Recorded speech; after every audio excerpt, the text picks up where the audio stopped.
निहायत ही इश्क अक़ीदत और मोहब्बत के साथ बगैर किसी दिखावे और रियाकारी के कौनैन की जीनत शमअ बज़्म हिदायत आक़ाए नेमत मुस्तफ़ा प्यारे जनाब मुहम्मदुर रसूलुल्लाह अलैहि तहियत व सना की बारगाह बेनियाज में हदिया दुरूद व सलाम बावाज़ बुलंद पेश कर ली। अल्लाहुम्मा सल्ली अला सय्यदिना व शफ़ीना मौलाना मुहम्मद अदद मा फ़ी इल्मिल्लाहि स्वलातन दाइमतन बिदगाम मुल्किल्लाह सलातन व सलामुन अलैका या रसूलल्लाह सल्लल्लाहु तआला अलैहि वसल्लम।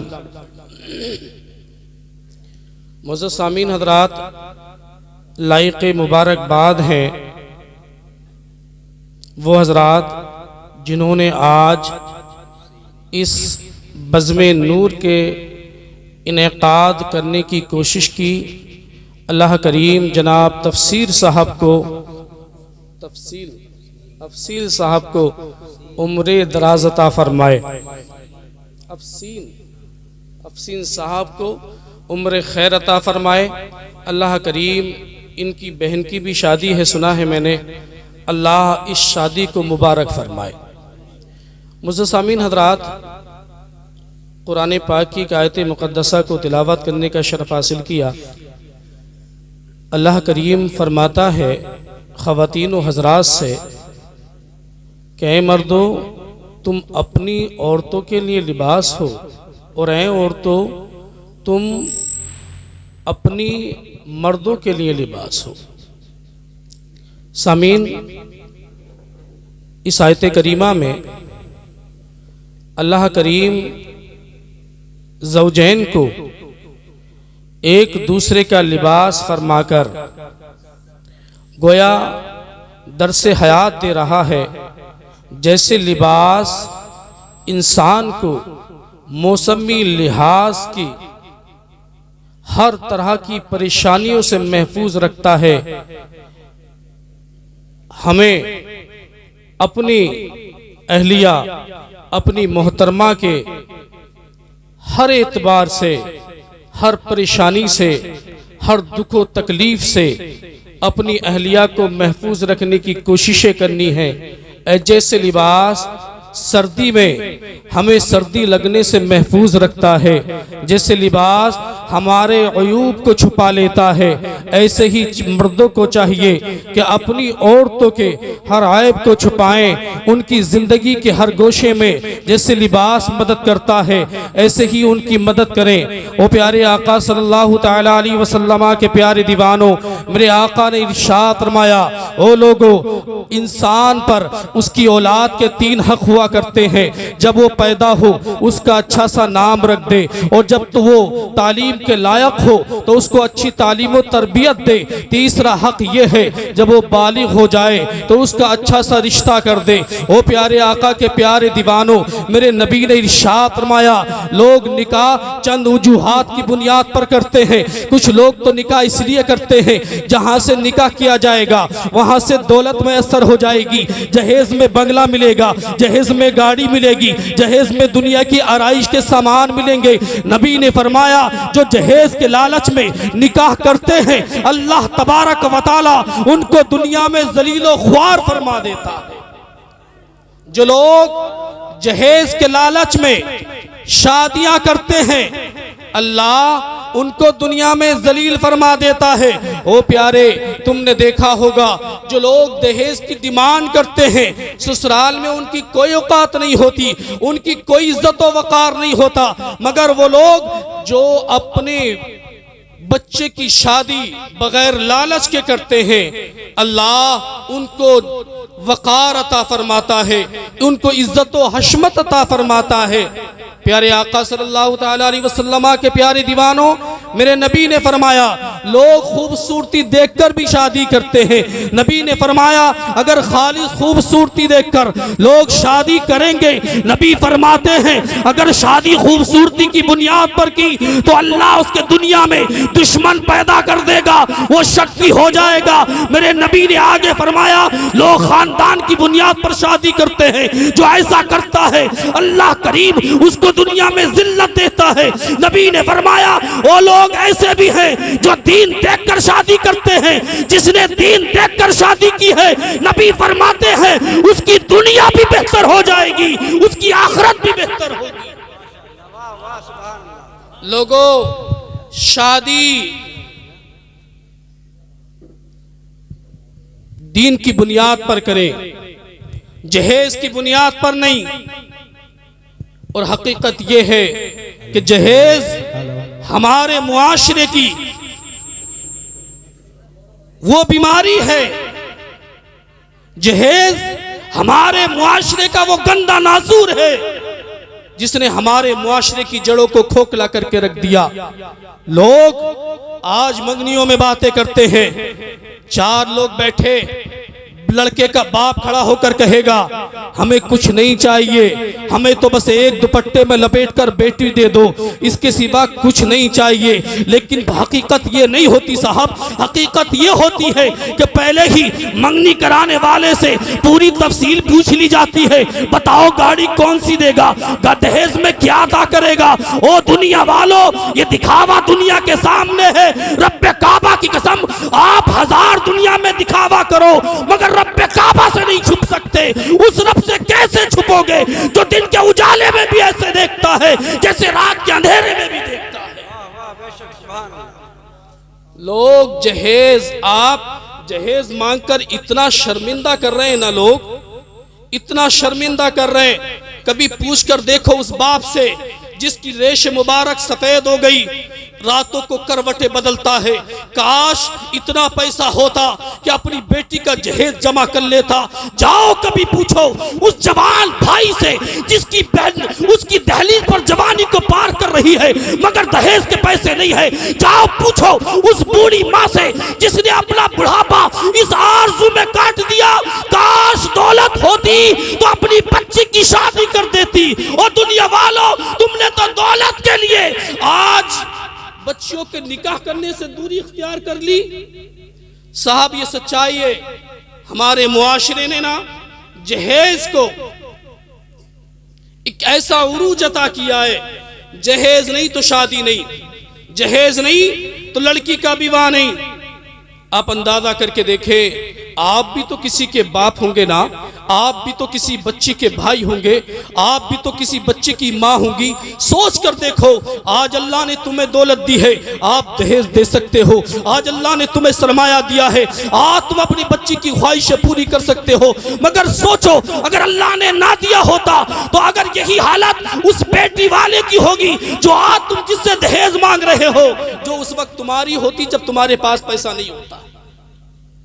जहेज एक ऐसी लानत है जिसने यकीनन हमारे मुआशरे को तबाह कर दिया।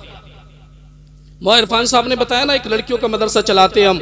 अल्लाह की इज्जत की कसम खा के कहता हूँ, मेरी अहलिया के पास ना एक लड़की आई, बहुत खूबसूरत नहीं थी। ये बातें करके मैं आपको लुभाने की बात नहीं कर रहा हूँ, ऐसा नहीं कि आपको कोई कहानी सुना करके आपको हंसा करके गुजर जाऊं। और लोगों, एक दर्द दिल है जो बयान करता हूं। कहती है बाजी, अगर मेरे पापा के पास अगर पैसा होता तो शायद हम बहनों की शादी हो गई होती। हम खूबसूरत नहीं इसलिए कोई निकाह का पैगाम लेकर नहीं आता। मेरे बाप के पास दौलत नहीं इसलिए कोई निकाह का पैगाम लेकर नहीं आता। ओ लोगों, इन बच्चियों की आहें तुम्हें तबाह कर देंगी। रब्बे काबा की कसम, जिस मुआशरे में गरीब बच्चों की शादी नहीं हो सकती, यकीन करो उस मुआशरे की तबाही मुकद्दर हो जाएगी। आप कभी पूछो किसी गरीब से कि वो अपने बच्चों को पालने में अपनी पूरी जिंदगी का सरमाया लगा देता है, अपनी बच्ची को पालने में पूरी जिंदगी का सरमाया लगा देता है, उस पर भी आप जुल्म ये करें कि उसे दहेज मांगे। मैं पूछना चाहता हूं, जिसने 18 साल पालकर अपनी बेटी को, अपने जिगर के टुकड़े को, अपनी लाडली को तुम्हारे हवाले कर दिया, अल्लाह की कसम औलाद से ज्यादा कीमती कोई शे हो नहीं सकती। जिसने अपनी बेटी तुम्हारे हवाले कर दी, रब्बे काबा की कसम उसने अपनी कायनात तुम्हारे हवाले। सुभान अल्लाह, सुभान अल्लाह। और क्या चाहते हैं आप उससे, उस गरीब से चाहते क्या है?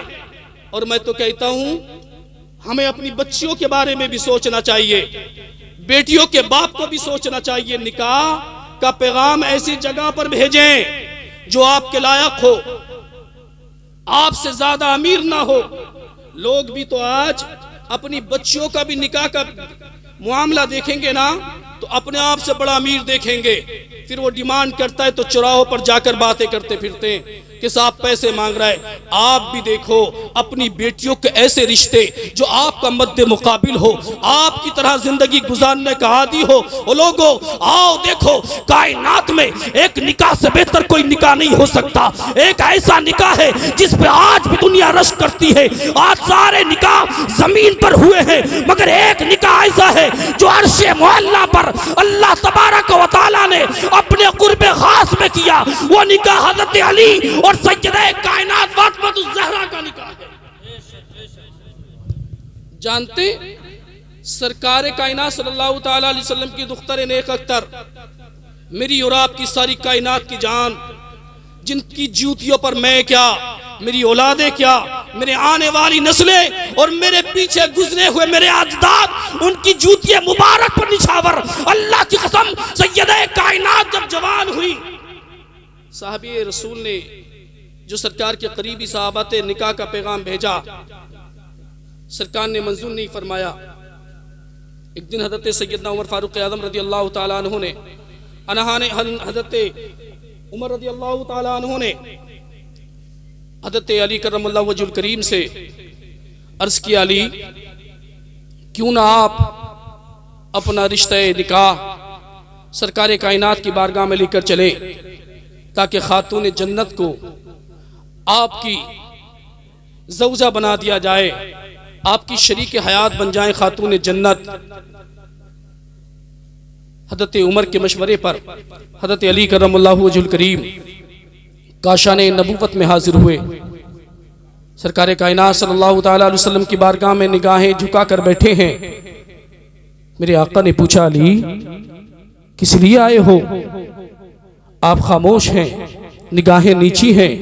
मेरे नबी फरमाते हैं, अली इसलिए आए हो कि तुम्हारे साथ मैं अपनी लख्त जिगर का निकाह कर दूं। आपने इस बात में हाँ करके गर्दन हिला दी। हज़रत अली करमुल्लाहु वजहुल करीम से मेरे आका ने इरशाद फरमाया, अली तुम निकाह की यहाँ पर दावत लेकर आए हो, इससे पहले कि तुम हमारे घर पर आते जिब्रील ने आकर मुझे पैगाम रब्बुल आलमीन दिया है, या रसूलल्लाह अली और फातिमा का निकाह रब्बे कायनात ने अपने कुर्बे खास में कर दिया है। अब दुनिया में आप अली और फातिमा को एक जाकर दें। ओ लोगों, अल्लाह के हबीब ने अपनी दुख्तर नेक अख्तर का निकाह हज़रत अली करमुल्लाहु वजहुल करीम से फरमा दिया। कौन है अली? कोई सरमायादार नहीं, कोई दुनियावी एतबार से मालदार नहीं, और आपकी जिंदगी का तो आलम यह था कि आपके घर में एक वक्त का खाना मैसर नहीं होता था, एक वक्त का खाना मैसर नहीं होता था। जानते, जब आप मुसलमानों के बादशाह बने, अमीरुल मोमिनीन बने, तो आप दमिश्क के बाजार में पहुंचे और जाने के बाद अपनी ज़िरा को उतार के लोगों के दरमियान दिखा रहे हैं, लोगों मेरी ज़िरा खरीद लो, है कोई मेरा ज़िरा खरीदने वाला? और साथ ही साथ आप ज़िरा के औसाफ बयान फरमा रहे हैं, कह रहे हैं लोगों ये वो ज़िरा है जिसको अल्लाह के रसूल ने अपने दस्ते नबूवत से मुझे पहनाया था। लोगों से कह रहे हैं, ए लोगों ये वो ज़िरा है जिसे पहनकर मैं खैबर में गया था। लोगों ये वो ज़िरा है जिसे पहनकर मैं खंदक में गया था। लोगों ये वो ज़िरा है जिसे पहनने के बाद मैंने बाबे खैबर को उखाड़ दिया था। और लोगों मैं अपनी ज़िरा बेच रहा हूं, है कोई मेरी ज़िरा खरीदने वाला? एक साहबी आगे बढ़े, कहते हैं अमीरुल मोमिनीन आप अपनी ज़िरा की इतनी तारीफ कर रहे हैं तो आखिरकार इस ज़िरा को बेच क्यों रहे? ओ नौजवानों, अपने कलेजे पर हाथ रखना, मेरे भाई अली का जवाब सुनना। फरमाते हैं अली, और उस वक्त याद रखें, जहन नशी करें, ये बात उस वक्त की है जब आप अमीरुल मोमिनीन थे, मुसलमानों के बादशाह थे। फरमाते लोगों मेरी लुंगी फट गई है, मेरे पास इतना पैसा नहीं कि मैं लुंगी खरीद सकूं, मैं ज़िरा इसलिए बेच रहा हूं ताकि ज़िरा बिछ जाए और इससे कुछ पैसे हासिल हो और मैं अपनी लुंगी खरीद सकूं। बेशक सुभान अल्लाह सुभान अल्लाह। ऐसे जात के हाथ में हाथ दिया अल्लाह के हबीब ने अपनी बेटी का, और तुम अमीर ढूंढ रहे हो, तुम अमीर ढूंढ रहे हो, और जब उसके लायक दहेज नहीं देते तो ये जालिम आपकी बच्चियों को तेल डाल के जिंदा जला देते हैं। जब आप अपनी बेटियों को उनकी मंशा के मुताबिक दौलत नहीं देते, ये लोग फांसी के फंदे पर चढ़ा देते हैं। साहिबो, बदलो अपने आप को, कब तक अपनी बच्चों का इतना जुल्म और सितम सहते रहोगे। मेरे प्यारे, हज़रत अली करमुल्लाहु वजहुल करीम ने सैयद कायनात से निकाह किया।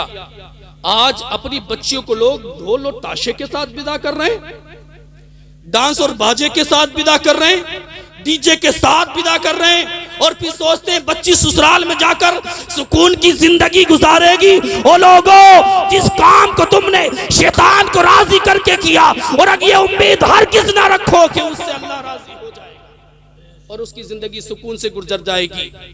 सरकार कायनात ने अपनी बच्ची को बाजे भांगड़े के साथ विदा नहीं किया। सरकार कायनात ने अपनी दुख्तर नेक अख्तर को, जानते 12 मुख्तलिफ कपड़ों की पैवंद लगी हुई चादर ऊपर डाली। डालने के बाद सैयदा कायनात को बुलाया।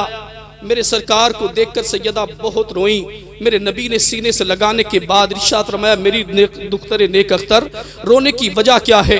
कहती है, या रसूलल्लाह, अगर आज मेरी माँ खदीजतुल कुबरा हयात होती तो मुझे अपने हाथों से दुल्हन बनाती। मुझे अपनी वालिदा माजिदा की याद आ रही है। ओ दुनिया वालों, ये हकीकत है, जब माँ बाप दुनिया से चले जाते हैं तो बड़ी याद सताती है। ओ लोगों, आपने माँ बाप के रहते हुए इनकी इज्जत करो, इनका वक़ार करो, इनका एहतराम करो, इनके साथ अच्छाई का बर्ताव करो। अल्लाह की कसम, जिस दिन ये नेमतें उज़्मा हमसे दूर हो जाती है, बड़ा एहसास होता है। सैयदा कायनात अपनी वालिदा माजिदा को याद करके रो रही हैं। अब्बू जान, अगर मेरी अम्मी जान होती तो अपने हाथों से दुल्हन बनाती, मगर नहीं मेरी अम्मी। सरकार कायनात ने अपनी बेटी को विदा किया, और जानते इस अंदाज में विदा किया। जाते वक्त मेरे नबी ने आखिरी जुमले इरशाद फरमाए, और इरशाद फरमाया, बेटी तेरा साथ अली के साथ है। मेरी लख्त जिगर अली के पास सरमाया नहीं है, अली के पास दौलत नहीं है। इनसे कोई ऐसा सवाल ना करना जिसको अली पूरा ना कर सके। ओ लोगों, ये दोनों आलम का ताजदार है, अपनी बेटी से कह रहा है, ओ बेटी ऐसा सवाल अली से मत करना जिसको अली पूरा ना कर सके। मगर आज हमारा आलम यह है कि बेटी को रुखसत होते हुए उसके कान में कहते हैं, बेटी अगर कोई बात हो तो फोन कर देना, मैं तेरा भाई भेज दूंगा, तेरा भाई आएगा और तेरी ससुराल से तुझे लेकर आ जाएगा। मगर लोगों, नबी ने अपनी बेटी से कहा, बेटी अली के यहाँ जा तो रही हो, मगर अली से कोई ऐसा सवाल ना करना जिसको अली पूरा ना कर सके। कोई सवाल ऐसा ना करना। एक दिन हजरत अली करमुल्लाहु वजहुल करीम काशा ने सैयदा कायनात में जब हाजिर हुए ना, तो सैयदा के चेहरे पर बड़ी उदासी थी। आपने पूछा कि सैयदा उदास बहुत हो, नकाहत आपके चेहरे से झलकती है, बात क्या है, बड़ी कमजोर हो रही हो? कहती हैं, अली 3 दिन से खाना नहीं खाया, 3 दिन से खाना नहीं खाया। जी। आपने पूछा वजह? फरमाते 3 दिन से हमारे घर में खाने के लिए कोई सामान ही मौजूद नहीं था। अल्लाहु अकबर। वो लोगों, ये बातें कर देना बड़ा आसान है, ये बातें सुन लेना भी बड़ा आसान है, मगर इस पर अमल पैरा होना कभी सोच करके देखें। अली ने पूछा, फातिमा मुझसे कह दिया होता कि घर में खाने के लिए सामान नहीं है। वो लोगों, सैयदे कायनात का जवाब सुने। मेरी माँ और बहनों, जरा सी बात पर शिकवा करने वाली, जरा सी बात पर अपने शोहर से कहने वाली हो कि तुम्हारे घर में आने के बाद मैंने सुकून देखा कहाँ है, जरा सी बात पर अपने शोहर के साथ लान तान करने वाली हो, जरा सैयदे कायनात का जवाब सुनो। आप इरशाद फरमाती हैं, ओ अली, जब मेरे वालिद माजिद ने मुझे रुखसत किया था तो मुझसे इरशाद फरमाया था कि फातिमा अली से कोई सवाल ना करना। नकाहत मंजूर थी, मगर अपने नबी के फरमान के मुताबिक जिंदगी गुजारना मेरे लिए बाइस इफ्तिखार होगा। एक दिन रात का वक्त हुआ, हजरत अली फरमाते कि मेरे घर में जोर से गिरने की आवाज आई, जोर से कोई चीज गिरने की आवाज आई।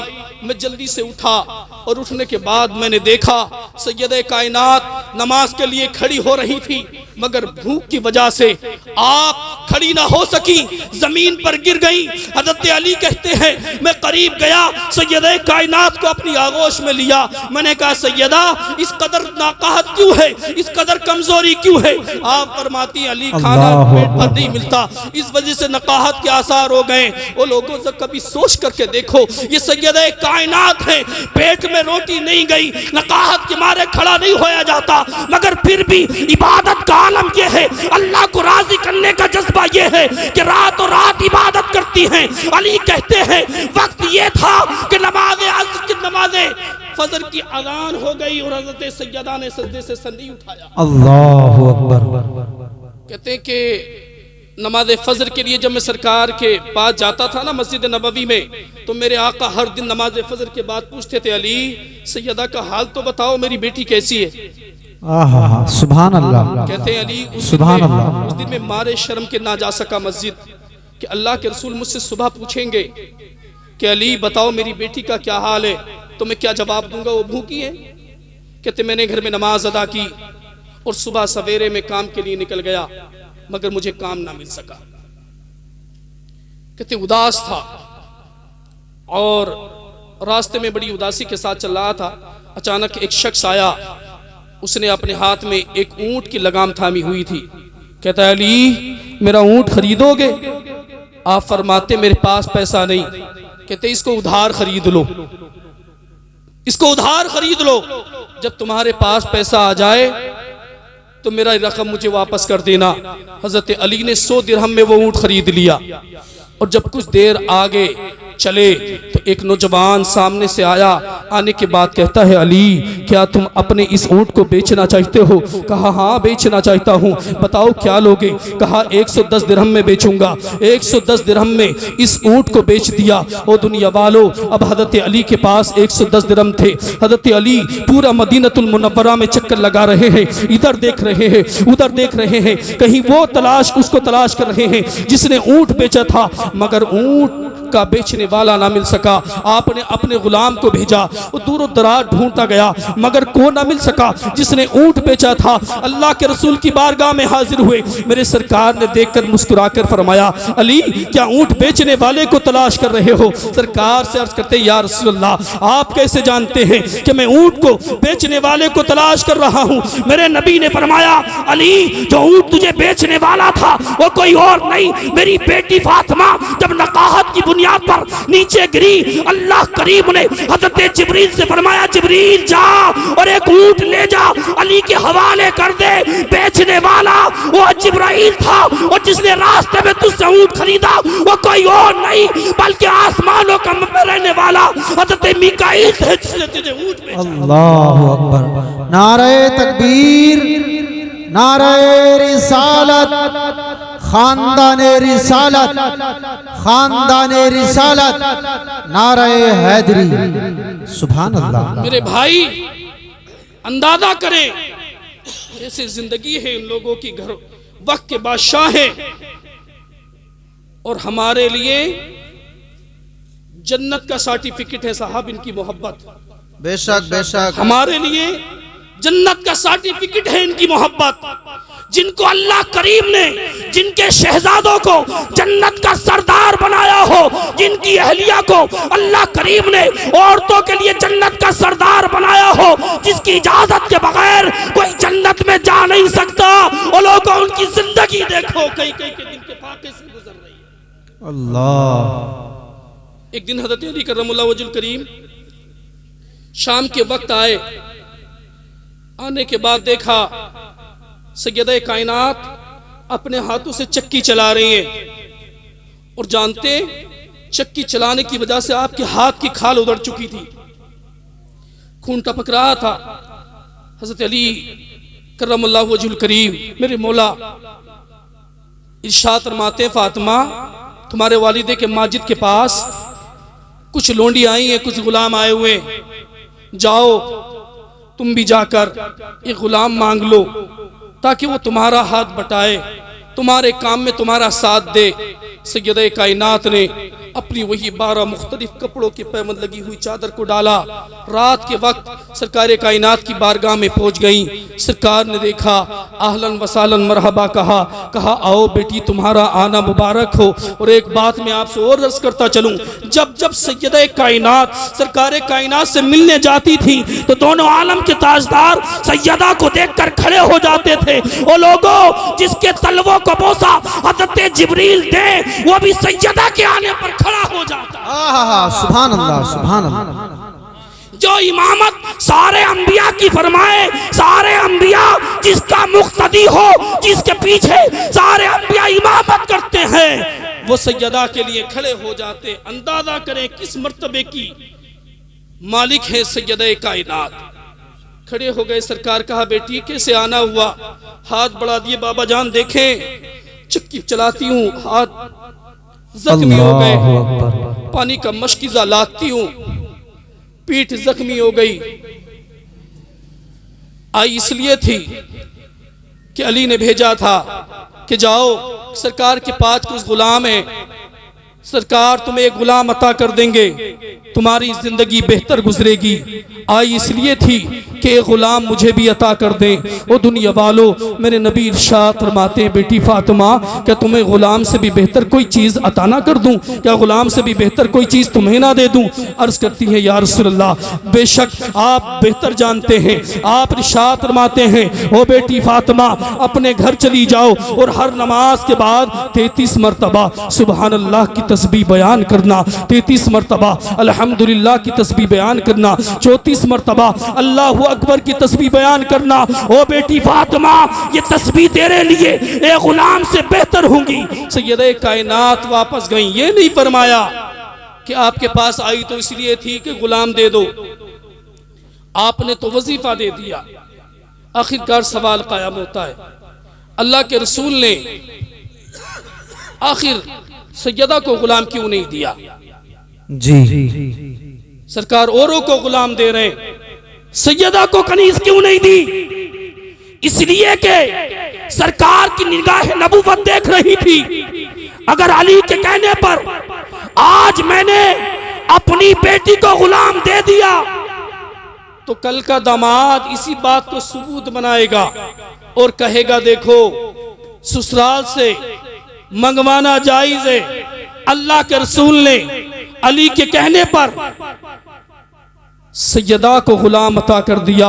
मेरे नबी ने यह रास्ता भी बंद कर दिया और दुनिया के इन फकीरों को जो दहेज की शक्ल में भीख मांगते हैं, आपके इनके मुंह पर आखिरी ताला लगा दिया, इनके मुंह में दही जमा दिया और ये दर से हयात दे दिया। ससुराल से किसी भी हाल में दहेज मांगना चाहिए। जी मेरे भाई, मैं तो कहता हूँ भीख मांगने का इतना ही शौक है ना तो लोग अपने गले में झोलियां डाल लें, दर दर जाकर भीख मांगे। ससुराल के नाम पर दहेज मांगा जाए ये भी भीख है, और दरवाजों पर झोली डाल करके घर घर मांगा जाए ये भी भीख है।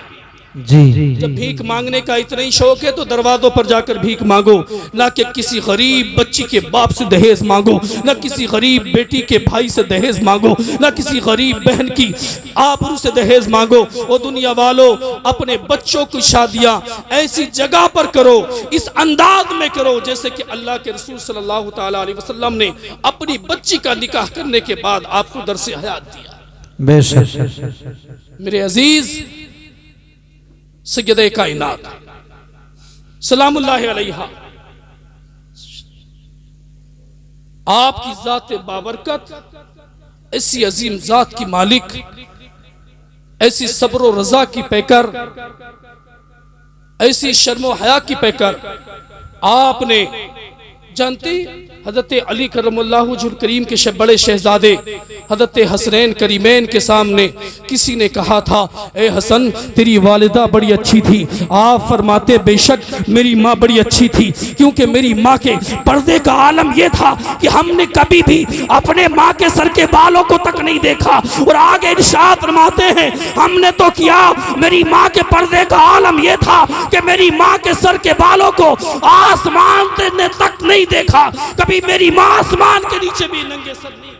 अल्लाह क्या शान है फातिमा ज़हरा से। ऐसी अजमत की मालिक सैयदे कायनात। मगर सुभान जिंदगी, आप जिंदगी देखें। एक शादी में ना यहूदियों ने सैयदे कायनात की ना इसलिए दावत कर दी कि सैयदा जब आएंगी तो फटे लिबास में आएंगी, सैयदा जब आएंगी बोसीदा लिबास में आएंगी, और हमारी औरतें उम्दा लिबासों में होंगी, अच्छे लिबास मलबूस किए होंगी। और जब सैयदा आएंगी तो हम उनकी मजाक बनाएंगे, उनके थर्रे उड़ाएंगे, उन्हें देख करके तालियां बजा देंगे, उनकी हम यहाँ पर इज्जत के साथ खिलवाड़ करने की कोशिश करेंगे। ओ लोगों, अल्लाह के हबीब सल्लल्लाहु ताला अलैहि वसल्लम की बेटी के पास ये दावतनामा भेज दिया गया। जानते हैं हज़रत सैयदा के पास ये जो दावतनामा भेजा गया, अल्लाह के रसूल की प्यारी बेटी ने इस दावतनामे को कबूल फरमा लिया। लेकिन सरकार की बारगाह में आने के बाद कहती है, या रसूलल्लाह, मेरी माँ होती तो आज मेरे लिए अच्छा लिबास सिलती। वहाँ बड़े बड़े अमीरों की औरतें होंगी, बड़े बड़े रोसा की बीबियाँ होंगी, बड़े अच्छे लिबास में होंगी। या रसूलल्लाह, मैं अगर फटे लिबास में जाऊंगी मुझे इसकी परवाह नहीं कि वो मेरी मजाक बनाएंगी, मुझे कतई इस बात की परवाह नहीं कि मेरे ऊपर वो उंगलियां उठाएंगी, मगर या रसूलल्लाह मुझे परवाह इस बात की है कि जब मैं जाऊंगी वो लोग ये कहकर ताना देंगे, देखो दोनों आलम के ताजदार की बेटी है लेकिन फटा हुआ लिबास है। या रसूलल्लाह, जब मैं जाऊंगी वो लोग ताना देंगे जो सारी कायनात का नबी है, जो दोनों आलम का ताजदार है, जो कहता है जन्नत का मालिक मैं हूँ, जो कहता है तमाम अंबिया पर फजीलत मुझे हासिल है, उसकी बेटी का लिबास देखो। या रसूलल्लाह, आप पर उंगलियां उठाएंगी, मैं इसलिए उदास हूँ। अल्लाह के हबीब सल्लल्लाहु ताला अलैहि वसल्लम इरशाद फरमाते हैं, बेटी जाओ, अल्लाह बेहतर फैसला करने वाला है। सैयदा जाना चाहती थी मगर अल्लाह करीम को यह गवारा ना था कि सैयदा की तरफ कोई उंगली भी उठा सके, सैयदा का की तरफ कोई हिकारत की निगाह से देख भी सके। अल्लाह फरमाता है, जिब्रील यहाँ पर बैठने का वक्त नहीं, जन्नत से एक जोड़ा ले जा और मेरे महबूब को देकर ये इरशाद फरमाते, अल्लाह चाहता ये है कि सैयदा ये फटे हुए लिबास में नहीं बल्कि जन्नत का लिबास पहनकर उन्हें में जाए। बेशक, सुभान अल्लाह, सुभान अल्लाह। सैयदा कायनात ने वो लिबास पहना और लिबास पहनने के बाद आप वहां पर गई, अल्लाह ने हूरों को भेज दिया जो आपकी खादिमाओं की शक्ल में जा रही थी। कोई आंचल पकड़े हुई थी, कोई दुपट्टा संभाले हुई थी, कोई हवा कर रही थी। जब सैयदा कायनात उस शादी गाह में पहुंची, किसी मुनादी ने ऐलान कर दिया, ओ लोगों अपनी निगाहें नीची कर लो, अपनी निगाहों को नीची करो, देखो सैयदा कायनात तशरीफ ला रही है। अल्लाह की कसम, खवातीन का बयान है कि आपने जो लिबास पहना था उससे इस कदर रोशनी आ रही थी कि उस लिबास की रोशनी से उस मजलिस में जितनी खवातीन थी सब के सब बेहोश होकर जमीन पर गिर पड़ी। जब होश आया तो सबने दस्त बस्ता अर्ज की, सैयदा हमारा इरादा आपके साथ बदअखलाकी करने का था, मगर अल्लाह ने तुम्हारे वालिद की वजह से तुम्हें किस कदर इज्जत अता फरमाई है। ओ दुनिया वालों, ये सैयदा कायनात है, अल्लाह की इज्जत और जलाल की कसम, सारी कायनात के मालिक की बेटी है, दोनों आलम के ताजदार की बेटी है। मगर अल्लाह की कसम, आपकी जिंदगी का आलम यह है कि जब सर्दी की लंबी रातें हुआ करती, दुनिया सुकून से सो जाती और सैयदा मुसल्ला बिछा दिया करती थी। यहाँ तक कि मुअज्जिन अज़ान फज्र कह देता, आप सजदे से सर उठाकर कहती, मालिक तूने कितनी छोटी छोटी रातें बनाई हैं, एक ऐसी लंबी रात बना दे जिसमें सैयदा दिल खोल कर तेरे लिए सरबा सजूद हो सके। ऐसी रात बना जिसमें दिल खोल कर ये तेरी बंदी कमा हक़्क़हू तेरी इबादत कर सके, तेरी हम्द व सना बयान कर सके। ओ लोगो, अपनी बच्चियों को भी सैयदा कायनात की जिंदगी का दर्स दिया करो। अपनी बच्चियों को टीवी के सामने सीरियल दिखाने के लिए ना बिठाया करो, अपनी बच्चियों के हाथ में ये गंदे मोबाइल ना दिया करो, अपने बच्चों के हाथ में ये चीजें ना दिया करो कि फला एक्टर कपड़े कैसे पहनती है। अपनी बच्चियों के सामने एक्टर्स का जिक्र ना किया करो, अगर जिक्र करना ही है तो सैयदा कायनात का करो। इन लोगों को काहे जिक्र करते हो जो तुम्हें पहचानते तक नहीं, जो तुम्हें पहचानते तक नहीं। आप मुझे बताओ, अपनी बच्चियों के सामने तुम्हें किसी एक्टर्स का जिक्र करते हो, किसी हीरोइन के नाचने की बात करते हो, कि ये एक्टर्स आपको पहचानते हैं? क्या ये एक्टर्स आपके साथ काम आ सकते हैं? हरगिज नहीं आ सकते। वो लोगों तो काहे को ऐसे लोगों के पीछे पड़े हो जो तुम्हें पहचानते तक नहीं है, जो तुम्हें जानते तक नहीं है। आओ उस सैयदा के कदमों में आ जाओ, रब्बे काबा की कसम, जो अपनी उम्मत की बख्शिश के लिए अपने बच्चों की कुर्बानियां दिया करती है, जो कयामत के दिन तुम्हारी शफाअत के लिए अपने वालिद गिरामी से शफाअत करवाएंगी। मेरे भाई, अपने बच्चियों के हाथ में दर्स कुरान दो, कुरान की जिंदगी दो। हमने सैयदा की जिंदगी को अपने बच्चों के हाथ में नहीं दिया तो ये आलम हुआ। उसका नतीजा ये हो गया कि आज सैकड़ों नहीं हजारों बच्चियां मुर्तद हो गईं, इस्लाम को छोड़ डाला। वो लोगों, मेरे बाद अल्लामा मुफ्ती कासिमुल कादरी साहब का खिताब होना है, अल्लाह रहम फरमाए। बारिश भी होने लगी। अल्लाह करीम की बारगाह में दुआ गो हूं कि मैंने जो कुछ कहा इसमें से वन कसदन को गलती हो गई हो